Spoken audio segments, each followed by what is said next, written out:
देखिए, तो हम कन्फॉर्मेशन ऑफ किसका एन ब्यूटेन की बात कर रहे थे। तो एन ब्यूटेन के हमने देखे थे सो मैनी स्ट्रक्चर बनते हैं at different angles. At different angle पे they are rotating 360 degree angle, तो we are getting so many structure. तो relation between these structure that is they are called conformer. उनको क्या बोलते हैं? कन्फॉर्मर। अब कन्फॉर्मर्स जो आपके बहुत सारे बनते हैं, तो हमें कह सकते हैं कि conformers have the same molecular formula, same structure, but their energy total different. तो they are same molecular formula but their energy different. क्या होती है? उनकी पोटेंशियल एनर्जी डिफरेंट होती है। तो इस तरह के रिलेशन को हम बोलते हैं क्या? कन्फॉर्मर। जिनकी एनर्जी डिफरेंट हो, स्ट्रक्चर सेम हो, मॉलिक्यूलर फार्मूला सेम हो, अंतर किसमें हो? एनर्जी में। तो इस तरह की एनर्जी जो डिफरेंस होती है तो उसको बोलते हैं कन्फॉर्मर। और जिसमें अरेंजमेंट दो प्रकार का, दो मॉलिक्यूल है या दो आइसोमर्स है, they have the same property, same chemical property, same physical property, but their arrangement is different. कैसा है? देयर अरेंजमेंट कैसा है? टोटल डिफरेंट है। तो हम उनको क्या बोलेंगे? उनको हम बोलते हैं स्टीरियो आइसोमर्जम। स्टीरियो आइसोमर्स, जैसे दे आर एनेंशियोमर्स हो सकते हैं, दे आर डाइस्टीरियोमर्स हो सकते हैं। तो उनका क्या अरेंजमेंट अलग अलग, एक आर है दूसरा एस है, तो अरेंजमेंट क्या है? एटम का अरेंजमेंट अलग है, ग्रुप का अरेंजमेंट अलग है। इसमें सब कुछ है सेम है, बस किसमें अंतर है? एनर्जी में अंतर है। ये चला क्यों जा रहा बार बार?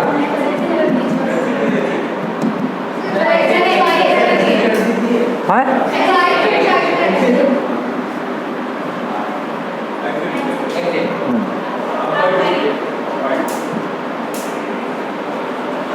तो देखिए, आपके इतने स्ट्रक्चर मिले थे, कौन कौन सा था थोड़ा मुझे दिखा दीजिए।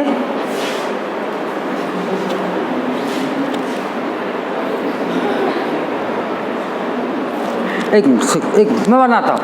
देखिए, एनर्जी डायग्राम हम इस तरह से बनाएंगे। ये आपका एनर्जी डायग्राम हम बनाने जा रहे हैं। पोटेंशियल एनर्जी और किसके बीच में प्लॉट है? लिख लीजिए, क्वेश्चन लिख लीजिए। नेक्स्ट क्वेश्चन नहीं लिखना है, ऐसे ही लिखना है। लिखिए ग्राफ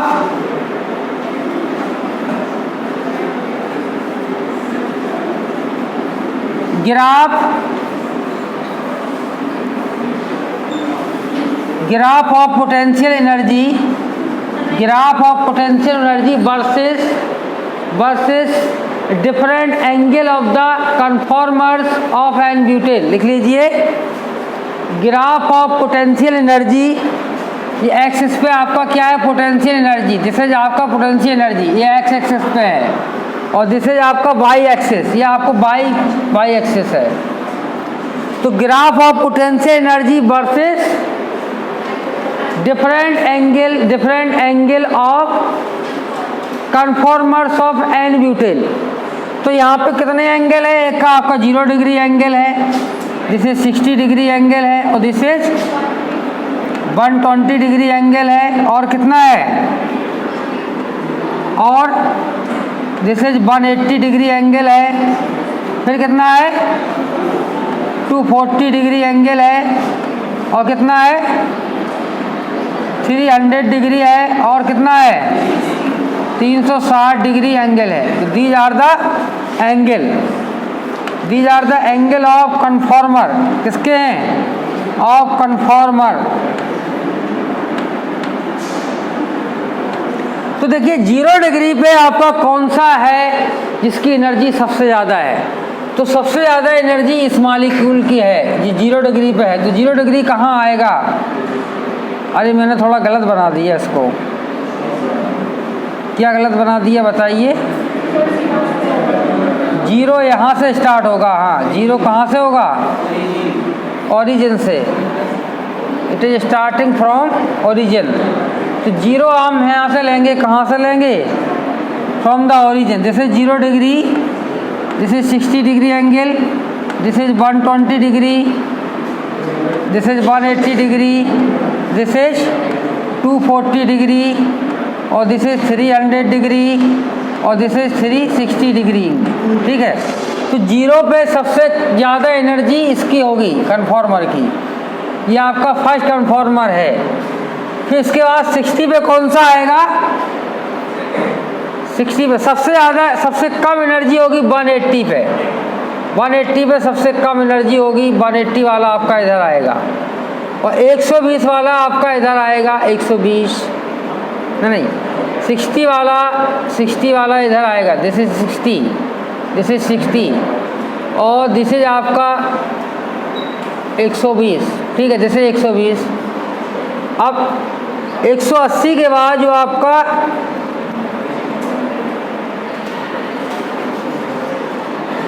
ये आपका इधर आएगा, इस पे ये इसका आएगा, ठीक है, और 300 पे जो आएगा दैट विल ये वाला आएगा, ठीक है, और 360 पे जो आएगा वो ये वाला आएगा, पहला वाला स्ट्रक्चर। तो देखिए इसका एनर्जी का सीक्वेंस ये है, देखिए इस तरह से एनर्जी जा रही है, देखिए दिस इज द एनर्जी।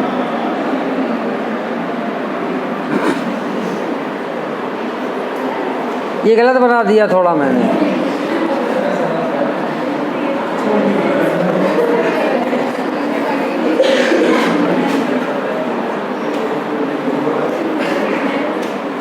ये कहाँ जाएगा 260 पे, 260 पे 240 पे दिस विल कम हियर, और 300 पे आपका इसके सामने आएगा, दिस इज 300। तो देखिए ये आपका ऐसा आएगा, दिस इज ऐसा, ठीक है, इसे लाइक दिस, ठीक है, देखो ऐसा बनेगा। तो यहाँ पे जो है आपका स्ट्रक्चर है, this is anti staggered structure. This is कौन सा स्ट्रक्चर है?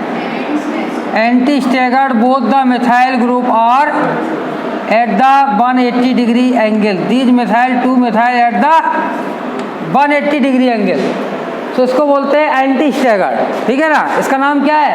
एंटी स्टैगर्ड, लिख लेना इसके नाम। तो हम इसको नाम नंबरिंग दे सकते हैं। आपका पहला ये हो गया, this is second structure, this is third structure, और दिस इज फोर्थ स्ट्रक्चर, और दिस इज फिफ्थ, और दिस इज सिक्स, और दिस इज 7। तो पहला जो आपका फोर्थ स्ट्रक्चर है दैट इज फोर्थ स्ट्रक्चर को क्या बोलेंगे? Anti staggered. क्या बोलेंगे? दिस इज एंटी स्टैगर्ड है ये आपका, दिस इज एंटी स्टैगर्ड। अब आती है हमारा जीरो पे कौन सा आएगा? देखिए जीरो पे हमारा वो स्ट्रक्चर आएगा, दे आर हाई एनर्जी, सबसे ज़्यादा एनर्जी किसकी होगी? When the all the atom और group they are at the 0 degree angle, जिसमें सारे ग्रुप और सारे atom they are at 0 degree angle. तो हम ये कहेंगे this structure is fully eclipsed. ये कैसा होता है? It is fully eclipsed. तो फुली इक्लिप्स्ड स्ट्रक्चर आपका कौन सा है? This is like this structure, this is, अरे क्या होगा, ये स्ट्रक्चर आपका फुली इक्लिप्स्ड है। देखिए कौन सा है? This is fully eclipsed, this is Me, this is H और दिस इज H, फिर Me इधर और फिर H इधर और इधर H इधर। तो इसको फुली इक्लिप्स्ड बोलते हैं। When these all the methyl group at the 0 degree angle, both the methyl and both the hydrogen they are at the 0 degree angle, so this is fully eclipsed structure. तो इसकी energy सबसे ज़्यादा होगी। तो ये first structure है, इसका नाम क्या है? इसका नाम है फुली इक्लिप्स्ड। इसका नाम है फुली इक्लिप्स्ड स्ट्रक्चर। इसका नाम क्या है? Fully eclipsed structure. अब आता है आपका 60 डिग्री पे। तो 60 डिग्री पे आपका कौन सा स्ट्रक्चर आएगा? This will come eight the 60 degree angle, this structure will come at the 60 degree angle, this structure will come at the 60 degree angle। तो इसमें क्या होगा कि both the methyl 2 methyl they are at the 60 degree angle. देखो these methyl 2 क्या 60 पे है, तो इसलिए एंगल 60 है, यहाँ पे 0 है, दिस इज 180 एंगल, ऐसा हो जाएगा ना, दिस इज 60 डिग्री एंगल। अब 60 पे ये आएगा और 60 पे दिस स्ट्रक्चर, ये भी आपका 60 का ही होगा। कौन सा? This structure 60 degree angle. और हमारा इसमें बॉन्ड इस तरफ बनाएंगे, these are the methyl, this is methyl, और this is hydrogen atom, they are hydrogen atom. तो this is also 3 degree angle. तो हमारा ये आपका कौन सा स्ट्रक्चर है? इट इज सेकेंड और सेकेंड एंड है, सेकेंड एंड 6। इन स्ट्रक्चर को हम क्या बोलते हैं? इनको बोलते हैं skew form. When the 2 methyl group और 2 common group they are at the 60 degree angle, तो this structure called skew form और it is also called gauche structure. नाम सुना है?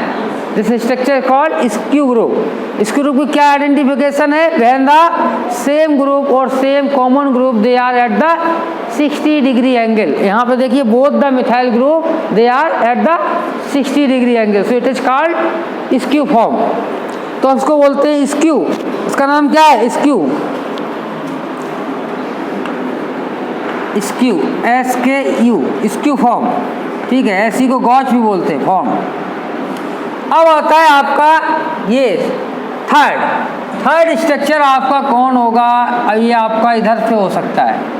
ये स्ट्रक्चर आपका, दिस इज द स्ट्रक्चर, देखिए मैं बनाते जा रहा हूँ। This is the methyl group, both the hydrogen these are, और यहाँ पे H और दिस इज H और दिस इज H। तो यहाँ पे H, दिस इज H और दिस इज H, ठीक है ना? तो ये आपका इतने पे है, ठीक? नहीं मिथाइल फुल इक्लिप्स नहीं है, गलत हो गया, एक मिनट। देखो ये आएगा, इसको रोटेट करेंगे, ऐसा ही आएगा। इसके बाद दिस मिथाइल विल गो, हाँ ये कहाँ पे आएगा? इट विल कम, ये M ही आएगा इधर और H इधर आएगा, ठीक है? H इधर आएगा, फिर आपका ये ऐसा हो गया, और यहाँ पे दिस स्ट्रक्चर क्या होगा? This structure is this methyl coming here, this H और दिस H, और यहाँ पे H है, दिस इज H है, और दिस इज आपका क्या है? M ही है, ठीक है? ये हो गया। तो this is fifth structure, this is fifth structure. इसके बाद आता है सेवेंथ। तो सेवेंथ क्या है? Seventh structure, this is the seventh.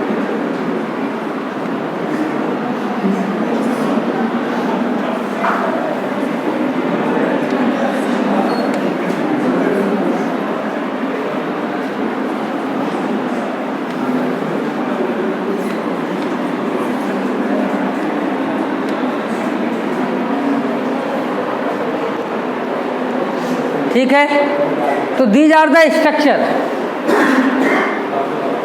तो देखिए यहाँ पे एंटी स्टैगर्ड हो गया, फुली स्टैगर्ड हो गया, एक आपका 6 एंड फिक्स स्क्यू फॉर्म हो गया।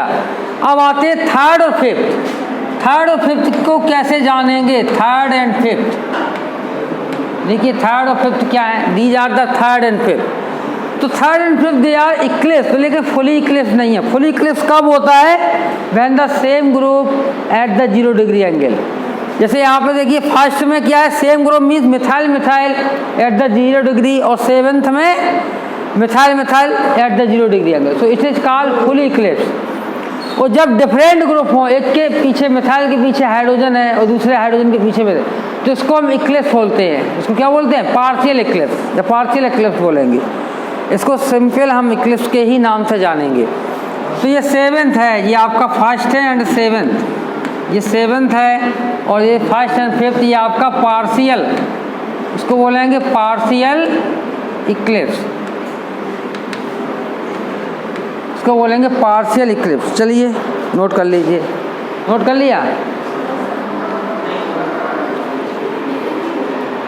तो potential energy versus angle, different angle of the conformer of n butane. तो ये आपका एनर्जी, यहाँ पे energy potential energy it is increasing, और angle also increasing from left to right. Angle increasing from left to right at the Y axis, और potential energy at the X axis. तो ये graph अगर पूछा जाए तो आप बना सकते हैं। अब on the basis of graph what is the sequence of the stability.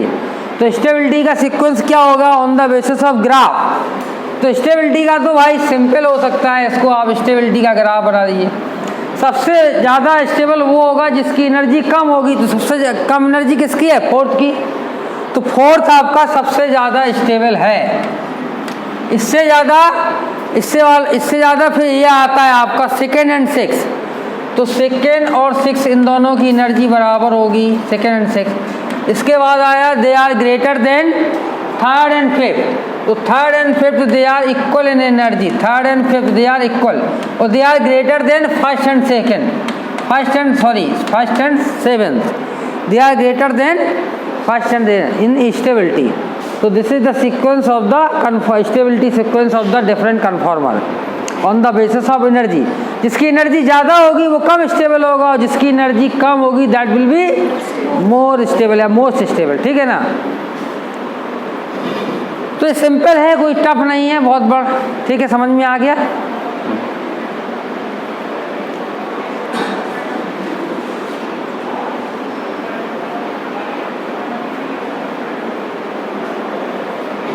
तो उनमें कहीं कहीं पूछा जाता है कि स्क्यू फॉर्म किसको बोलते हैं, फुली इक्लिप्स किसको बोलते हैं, एंटी स्टैगर्ड किसको बोलते हैं, पार्शली इक्लिप्स किसको बोलते हैं। ठीक है, नोट कर लिया? अच्छा, थोड़ा सिलेबस दिखाइए, सिलेबस क्या है मैं देखूं।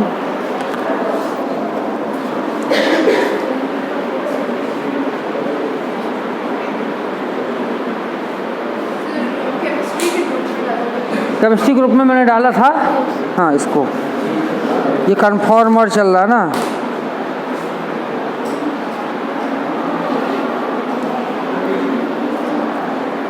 ये कहाँ पढ़ा रहे थे? Stereochemistry, conformers of n butane. क्या हो गया? ऑप्टिकल आइसोमर्स पढ़ा दिया। Enantiomer, diastereomers. इसके पहले क्या पढ़ाया था? कन्फॉर्मर के पहले क्या पढ़ाया था? तो ऑप्टिकल आइसोमर्स नहीं पढ़ाया, 100% इंटर कन्वर्जन। चलिए नेक्स्ट लिखिए। क्या टाइम हो गया क्या? इसको हटा दें? हटा नहीं दें, इसको सेव कर लेते हैं। अरे न्यू कहाँ चला गया? न्यू तो इसमें आ ही नहीं रहा।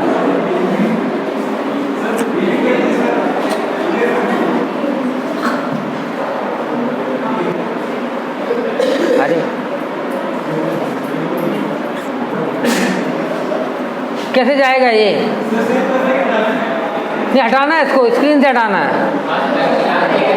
क्या? हाँ, पेज लिखा तो है। नहीं, ठीक है।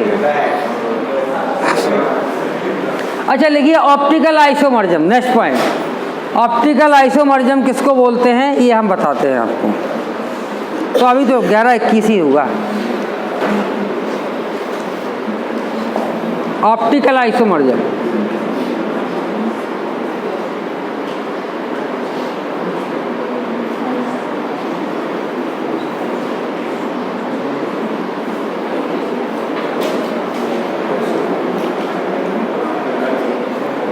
ठीक है।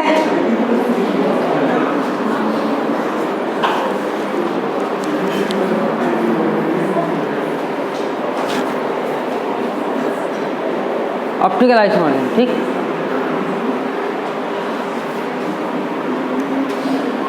ऑप्टिकल आइसोमर्जम, देखिए ऑप्टिकल आइसोमर्जम क्या होती है, यहाँ पे मैं शॉर्ट में लिख देता हूँ ऑप्टिकल आइसोमर्जम, ठीक है। OI, ये क्या है? ऑप्टिकल आइसोमर्ज। तो यहाँ पे आपका एक बल्ब होता है, for example this is the bulb, और बल्ब का radiation, the radiation of this bulb spreading in all possible direction. जैसे यहाँ पे हम बल्ब लगा दें यहाँ पे, तो बल्ब का लाइट क्या है, सभी पॉसिबल डायरेक्शन में क्या होगा, स्प्रेड कर जाएगा, ठीक है। जब ये लाइट स्प्रेड करती है तो इस लाइट को हम पास कराते हैं, इस लाइट को हम कहीं से पास करा देते हैं। ये आपका ऑर्डिनरी बल्ब है, तो इसको पास हमने कहाँ से कराया, निकोल प्रिज्म, एक नाम निकोल प्रिज्म इसको बोलते हैं, Nicol prism, this is Nicol prism. तो हम कहेंगे वह light passing through the Nicol prism क्या कर रही है, when light passing through the nickel prism, तो all possible direction light converted into one plane line। तो जो लाइट all possible direction में थी, तो all possible direction light that is converted into one plane light, एक ही plane की light में convert हो जाती है। देखिए, दिस लाइट इज अप और down, this light looking up and down. ये हम कहेंगे जब एक प्लेन में आ जाएगी द एंगल ऑफ लाइट क्या हो जाएगा, फिक्स हो जाएगा। देखिए इस लाइट का एंगल क्या है, 90 डिग्री। और यहाँ पे this light going in all possible direction, तो हम एंगल हम नहीं मान सकते किसका कितना हो सकता है। किसी का 60 हो, किसी का 90 हो, किसी का 120 हो, किसी का 100 हो, फिक्स नहीं है ना। और when this light passing through the nickel prism, it is converted into one plane line, that is called polarized light। इसको क्या बोलते हैं, polarized light। तो इस घटना को, इस phenomenon को क्या बोलेंगे, conversion of this light is called polarization of light। तो conversion of this light is called polarization of light। तो यहाँ पे लिखेंगे polarization of light,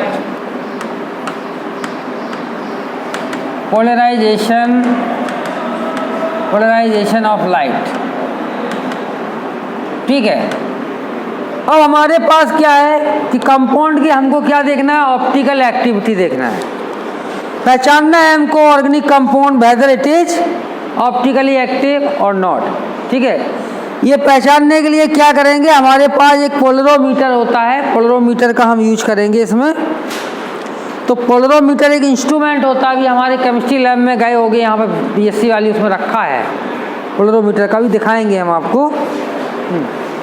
तो पोलरोमीटर में कंपाउंड को रख देते हैं पता करने के लिए। यहाँ पे देखिए ये पोलरोमीटर है, दिस इज पोलरोमीटर। इसमें कंपाउंड भर देते हैं तो क्या होगा कि कंपाउंड, इसका नाम है पोलेरोमीटर। और यहाँ से हम इसको देखते हैं। ठीक है, ये आँख है ये भाई। तो हम देखेंगे कि लाइट को क्या कर दिया, कंपाउंड ने रोटेट कर दिया। कैसे रोटेट कर दिया कि यहाँ पे आपका एंगल 90 था, अब एंगल कितना हो गया, उससे कम हो सकता है या ज़्यादा। हम कोई लाइट रोटेट करेंगे तो हम कहेंगे कि एंगल उसका चेंज हो जाएगा, एंगल तो फिक्स नहीं रहेगा। जब एंगल चेंज होता है तो हम ये कहेंगे compound rotated the plane of polarized light. तो जो कंपाउंड, ऑर्गेनिक कंपाउंड ऐसा isomer when it will rotate the plane of polarized light, that isomers is called optical active isomer। optical active isomers क्या बोलेंगे, optical active isomers। and this phenomenon is known as optical isomerism। इसी को हम क्या बोलेंगे, optical isomerism। तो note करिए, मैं बोल रहा हूँ उसको, लिखिए compound which rotates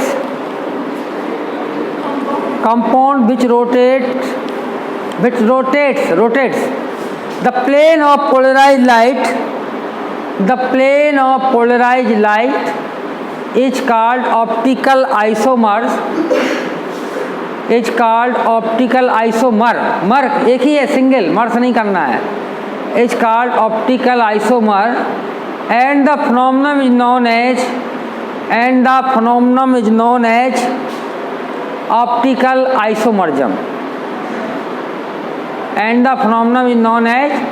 optical isomerism।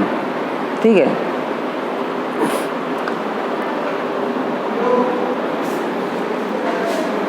ठीक।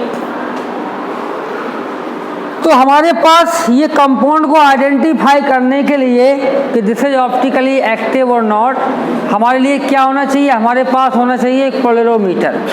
ठीक है, पोलरोमीटर से हम पता कर लेंगे कि ये कंपाउंड हमारा ऑप्टिकली एक्टिव है। लेकिन एग्जाम में आपको पोलरोमीटर नहीं दिया जाएगा, ये किसी कंपाउंड का स्ट्रक्चर दे देंगे और पूछेंगे कि ये ऑप्टिकली एक्टिव होगा या नहीं होगा। तो विदाउट आप इसके पोलरोमीटर, विदाउट मशीन के आप कैसे पहचानेंगे कि whether it is optically active और not.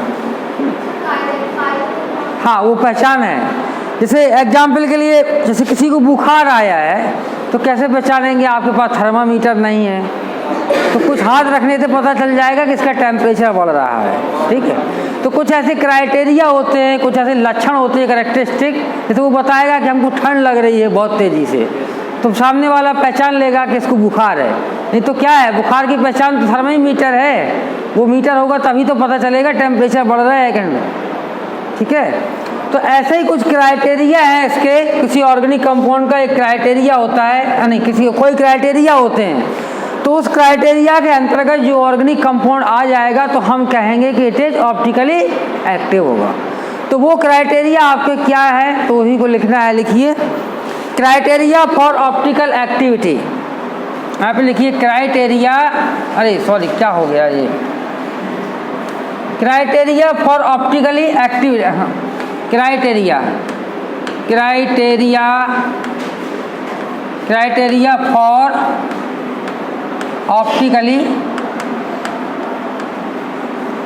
Criteria for optically active compound,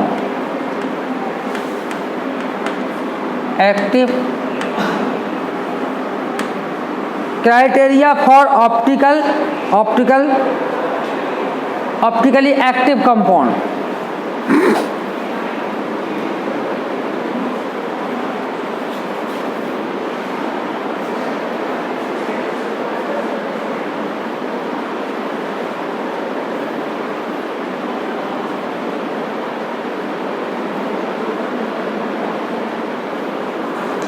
criteria for optically active compound, note कर लिया है। तो उसमें नंबर 1 पॉइंट आता है, पहला लिखिए, पहला पॉइंट लिखिए, select the periodicity of the group,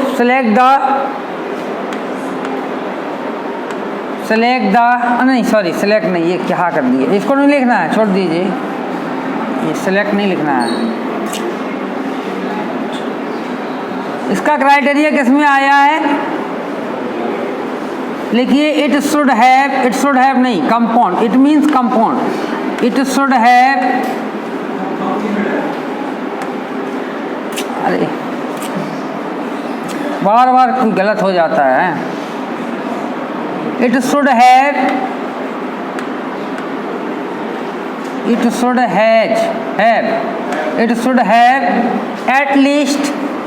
at least one chiral center, क्या होना चाहिए, it should have at least 1 chiral center, कम से कम एक chiral center आपका कंपाउंड में होना चाहिए।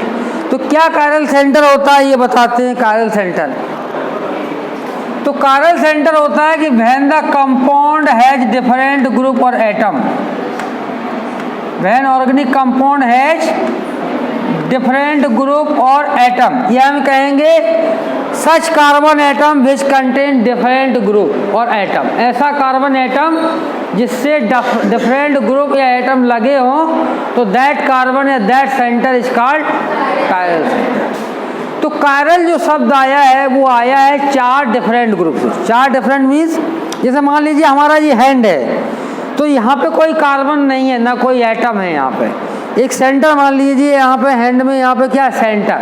तो इस सेंटर से हम देखेंगे डिफरेंट फिंगर हैं। फिंगर क्या है, डिफरेंट। तो डिफरेंट फिंगर का मीन हो गया कि इन दोनों का सबका 5 उंगलियों की जो डिस्टेंस होगी दैट इज डिफरेंट। जब डिस्टेंस डिफरेंट होगी तो हम ये कह सकते हैं कि इस सेंटर से जितने भी ग्रुप लगे हैं दे ऑल आर डिफरेंट। ठीक है ना। जब डिफरेंट डिस्टेंस है तो इसका मतलब क्या हुआ, डिफरेंट ग्रुप ही तो हुए। तो यहाँ पे आप देखिए कि जैसे मान लीजिए फॉर एग्जाम्पल ऐसा कंपाउंड होता, ठीक है,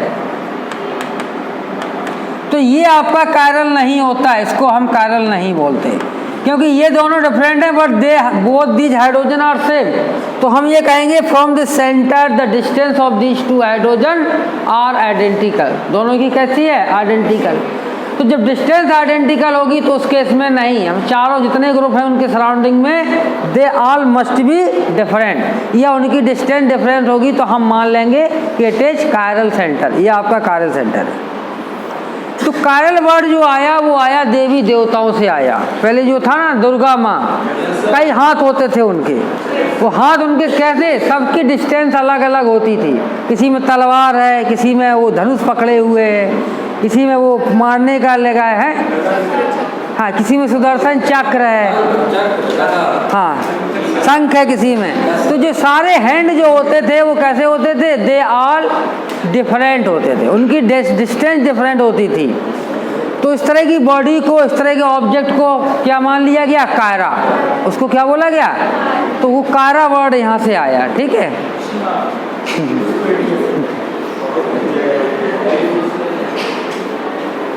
तो देखिए ये आपका कायरल सेंटर हो गया क्या? Carbon. This carbon is chiral centre.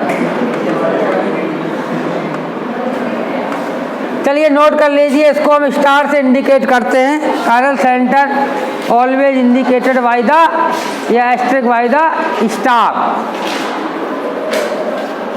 समझ में आ रहा कि नहीं आ रहा?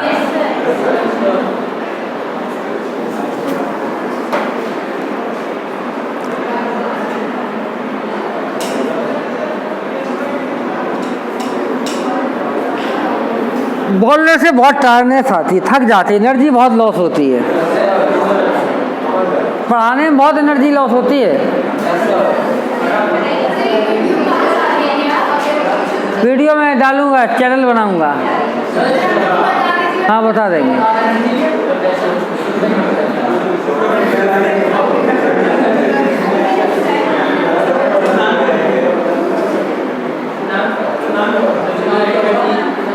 नाम रख देंगे, बता। उसको देखना पड़ेगा ना, कहीं प्रॉब्लम है तो उसको एडिट करना पड़ेगा। अभी उसको एक बार देखेंगे पूरा सही जा रहा है, जहाँ काट देंगे। जैसे मूवी बनता ना, सीन खराब होता है तो वो काट दिया जाता है। हाँ हाँ उसको करेंगे, सॉफ्टवेयर से ही होता है। नोट कर लिया यहाँ पे। चलिए नेक्स्ट देखिए।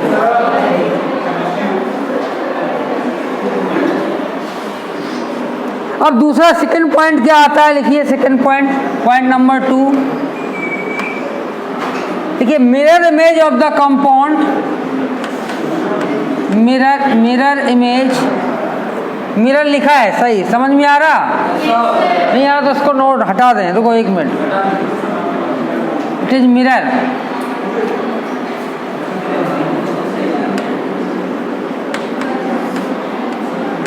Mirror image, mirror image of compound,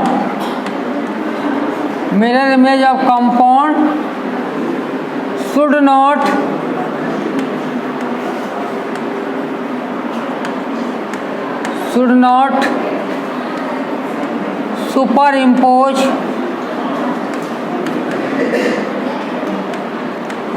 should not superimpose on it, should not superimpose on it।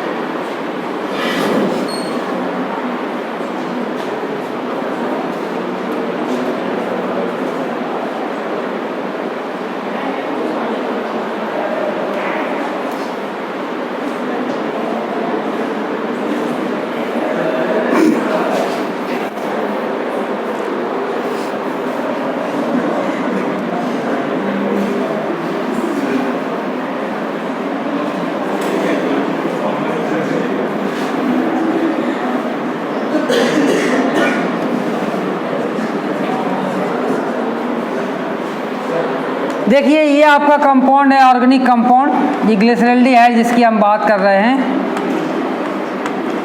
और इसका जो मिरर इमेज बनेगा, the mirror image of this compound, बात नहीं एम, तो ये आपका मिरर इमेज है। This is the mirror image of this compound. क्या होगा? It is not superimposable on it. ये इसके ऊपर सुपर इम्पोजिबल नहीं है। कैसे नहीं है ये बताते हैं।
देखिए ये इसका मिरर इमेज है, ये मान लीजिए फॉर एग्जांपल ये आपको दिख रहा है इधर से, इसमें दिख रहा इसमें।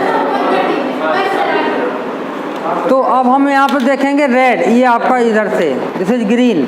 हाँ ये दिख रहा है कैमरे में, दिख रहा? अच्छा, तो इसके ऐसा मिरर रखा, जैसे आप मिरर देखते हैं तो आपके अंदर एक इमेज बनती है ना। तो इसका हमने क्या किया, मिरर रखा, इसमें मिरर रखा तो अंदर जो मिरर बने वो इमेज ये है, ठीक है ना।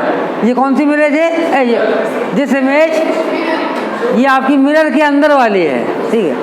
अब इसको मिरर की जो अंदर इमेज होती है उसको हम पकड़ नहीं सकते हाथ से, देखिए हमने बना ली, इसको पकड़ सकते, इसके ऊपर रख दिया। देखिए इसको रखेंगे तो देखिए रेड से रेड मैच कर रहा, ओवरलैप कर रहा, ब्लैक से ब्लैक कर रहा, ग्रीन से ग्रीन कर रहा, but blue and white they are not superimposable, ठीक है ना।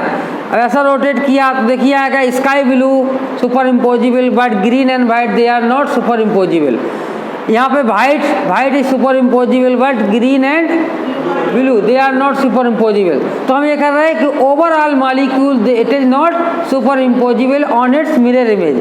ये हम ये कहेंगे कि mirror image is not superimposable on its molecule, जिसको बोलते हैं नॉन सुपर इम्पोजिबल, ठीक है।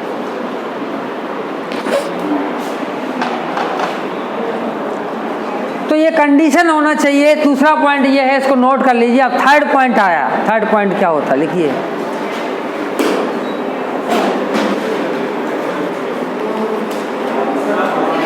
अच्छा,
ठीक है।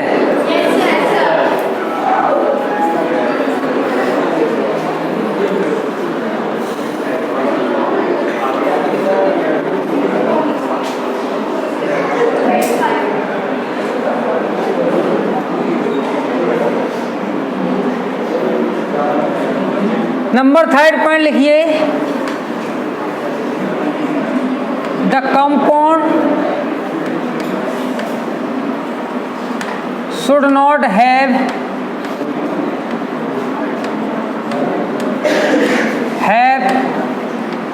a plane of symmetry। क्या? a plane of symmetry, plane of symmetry।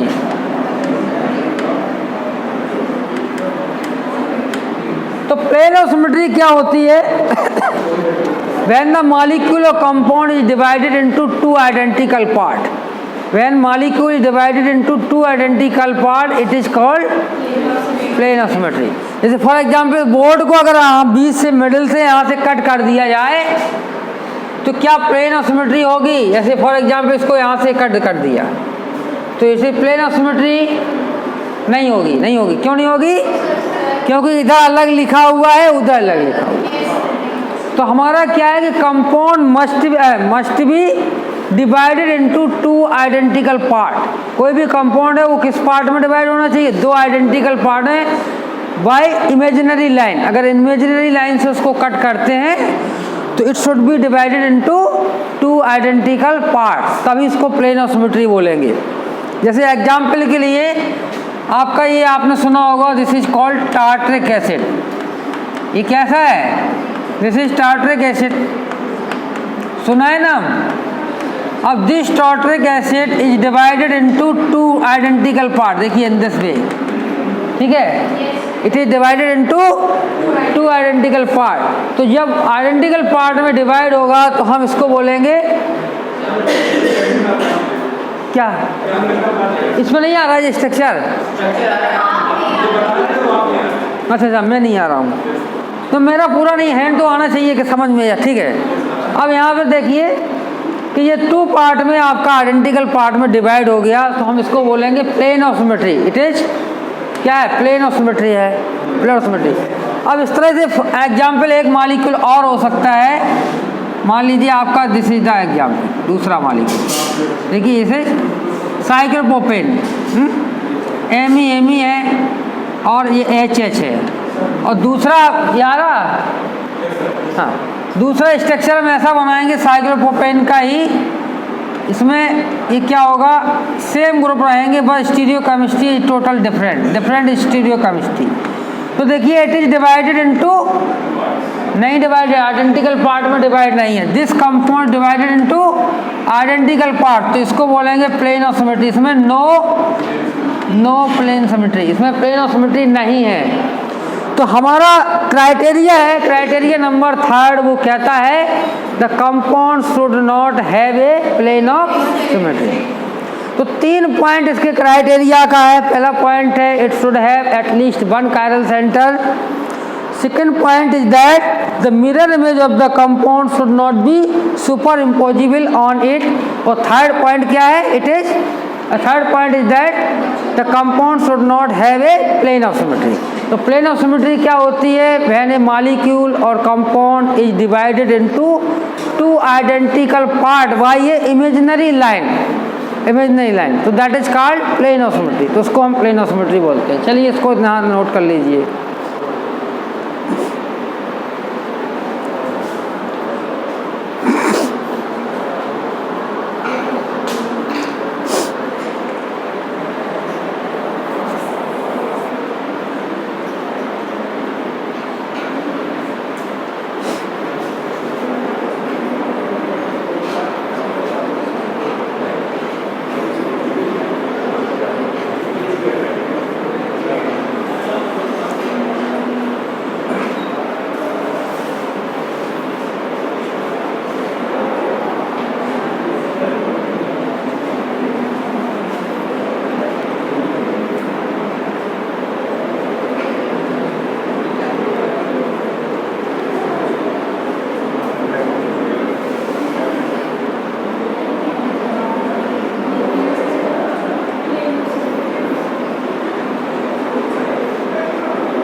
Note कर लिया?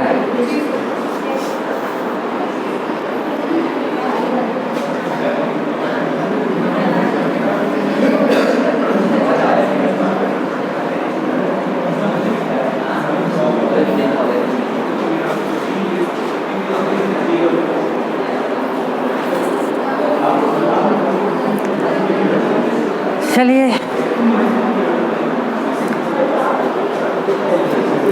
अच्छा, इसमें देखिए एनेंशियोमर डायस्टियोमर्स भी है, होगा निश्चित।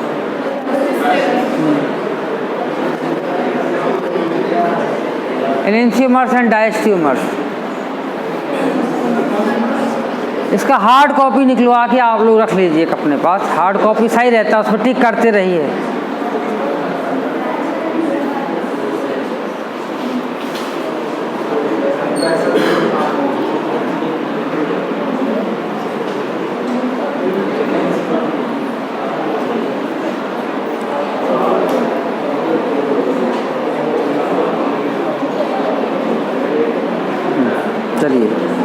देखिए एनेंशियोमर्स क्या होता है, लिखिए। अब आता है next point, enantiomers. Enantiomers, enantiomers. तो एनेंशियोमर्स क्या होता है? Optical isomers. They are optical isomers. क्या होते हैं? They are non superimposable. पूरा लिखा जाएगा, they are non superimposable, superimposable. They are non superimposable, they are non superimposable optical isomers, optical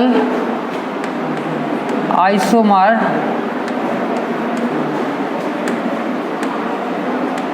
which are not mirror image, नहीं which are not नहीं, which are mirror image, which are mirror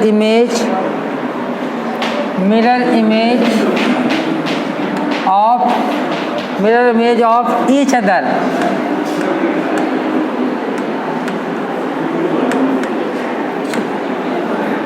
क्या होता है optical, ये क्या होते हैं? तो आपके एनेंशियोमर्स होते हैं, they are definition of enantiomer, they are non superimposable optical isomers which are mirror image of each other। एक दूसरे क्या है? Mirror image. तो these isomer, the relation between two compound or two isomer, that is called enantiomer। इसको बोलते हैं enantiomers. जैसे example के लिए आपका ये कंपाउंड ये है, ठीक है, जैसे डी ग्लिसरॉल्डिहाइड, ये आपका ग्लिसरॉल्डिहाइड, और mirror image of this compound is, this is also glyceraldehyde. तो mirror image and this original molecule, this is the original molecule, this is mirror image of the compound. तो the relation between this two compound, आपस में इन दोनों की relation होगी, वो क्या होगी? उसको एनेंशियोमर्स बोलेंगे। जैसे आप हैं, आप अपनी मिरर के अंदर जो इमेज देख रहे हैं, तो उसका आपके साथ जो रिलेशन होगा वो क्या होगा? वो एनेंशियोमर्स। जैसे आप हैं, आपकी सिस्टर है, तो सिस्टर के साथ आपका क्या रिलेशन? सिस्टर का है, लेकिन सिस्टर की सेम प्रॉपर्टी नहीं है, वो सेम चेहरा नहीं होगा, सब कुछ नहीं होगा। लेकिन एनेंशियोमर्स में क्या है कि सब कुछ सेम है, chemical and physical property they all are same, but their optical rotation is different. उनका ऑप्टिकल रोटेशन केवल डिफरेंट होता है, किसका? एनेंशियोमर्स का। One rotating in the clockwise direction, another rotating the plane of polarized light in the anti-clockwise direction, means opposite direction। तो enantiomers they have the same chemical or as well as physical property, but they are differ in optical rotation। they are differ in optical rotation। तो इसी को हम enantiomers बोलते हैं,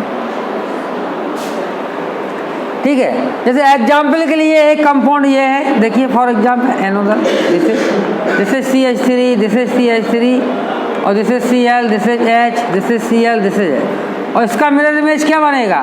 ये आपका इसका मिरर इमेज है, ठीक है। अरे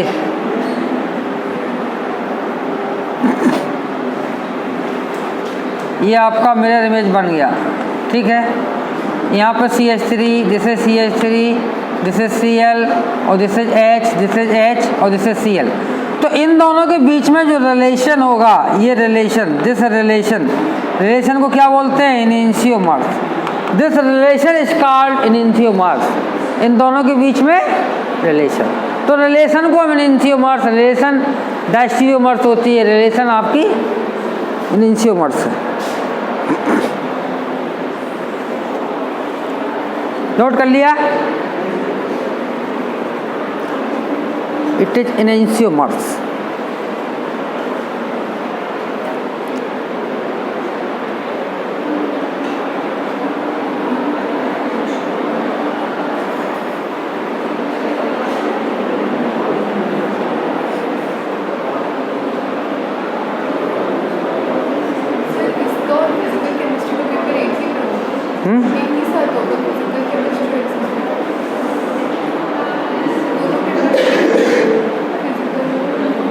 एक पेपर जो आपका होगा उसमें सब कुछ होगा, इनऑर्गेनिक फिजिकल जितना सिलेबस का कंटेंट है वो सब कुछ होगा।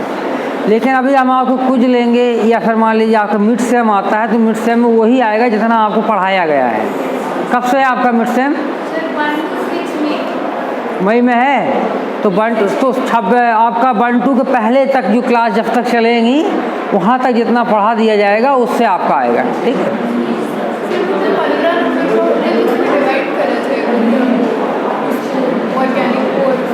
हाँ, वो जितना हम पढ़ा देंगे उसी से आएगा। वो डिवाइड जो होता है वो पूरा फुल सिलेबस जब आप कंप्लीट कर लेंगे, इसको बोलते हैं टोटल सिलेबस, तब उसमें हम देखते हैं कितना ऑर्गेनिक आना है, कितना फिजिकल आना है, कितना इनऑर्गेनिक, वो अलग बात है। तो अभी तो जितना आप पढ़ेंगे ना तो उतना आएगा। अभी उससे नहीं है कि फिजिकल नहीं पूछेंगे, जो नहीं पढ़ाएगा वो नहीं पूछा जाएगा, जो नहीं पढ़ाया जाएगा उसको नहीं आएगा, वो नहीं आएगा। चलिए नोट करिए इसको। क्वेश्चन का पैटर्न आपको पता है कैसा आया है? देखो 8 क्वेश्चन होंगे आपके 1-1 मार्क्स के, और 8 क्वेश्चन में आपका 2 क्वेश्चन होंगे जिसमें ट्रू फॉल्स होगा, स्टेटमेंट दिया होगा वेदर इट इज ट्रू और फॉल्स, और 2 क्वेश्चन होंगे मल्टीपल चॉइस ऑब्जेक्टिव हो गया, तो कितना हुआ? 4 हुआ। 2 क्वेश्चन कितना? 2 हुआ fill in the blank, blank को फिल करना, तो कितना हो गया? 6 हो गया। अब बचे 2, तो 2 में से हमारी मर्जी, हम हो सकता है फिल इन द ब्लैंक का रख दें, ट्रू फॉल्स रख दें या ऑब्जेक्टिव रख दें। नहीं, मिड सेम इसके लिए हम 10 मार्क्स का लेंगे, एक नंबर का क्वेश्चन होगा ऑब्जेक्टिव, और वो आपका गूगल मीट पे, गूगल फॉर्म पे यहीं पे ले लेंगे, बोर्ड पे आपको दिखाई देगा, आपको मोबाइल पे ही करना होगा। गूगल फॉर्म तो आपने देखा, उस पर आप क्लिक करेंगे, जैसे ही आप सबमिट करेंगे तो आपका स्कोर लिख के आ जाएगा कितना मार्क्स आया है, ठीक है। और इस स्कोर का PDF बनाएंगे, CR आपका सबका PDF कलेक्ट करेगा, जितना आपका जो भी एग्ज़ाम देगा वो क्या करेगा, अपना PDF शेयर करके उसको ग्रुप में डाल देंगे, फिर वो उसका PDF में कन्वर्ट करके उसको सारी फाइल को मर्ज कर दिया जाएगा। मर्ज करने के बाद उसकी हार्ड कॉपी निकलवा के वो मेरे पास सबमिट की जाएगी, ठीक है। तो ऐसा, तो हम यहाँ पे अटेंडेंस भी आपकी लेंगे, और जितना अटेंडेंस लेंगे उतना ही हार्ड कॉपी हमको मिलना चाहिए। या तो आप ऐसा कर सकते हैं, आप इंडिविजुअली अपना प्रिंट आउट निकलवा के दे सकते हो, अब वो ज़्यादा सही रहेगा। अपना 1 घंटे 2 घंटे दूसरे दिन आके दे सकते हो, वो तो आपका हमारे पास पहुंच जाएगा कितना मार्क्स आया, उसमें आप चेंज नहीं कर पाओगे। बस केवल हार्ड कॉपी प्रूफ के लिए यूनिवर्सिटी मांगती है कि आपने एग्ज़ाम लिया था या नहीं लिया था, तो हार्ड कॉपी आपको सबमिट करना होगा, ठीक है। चलिए टाइम हो गया क्या? अटेंडेंस दे दीजिए आप, मैं रजिस्टर नहीं लाया हूँ आज।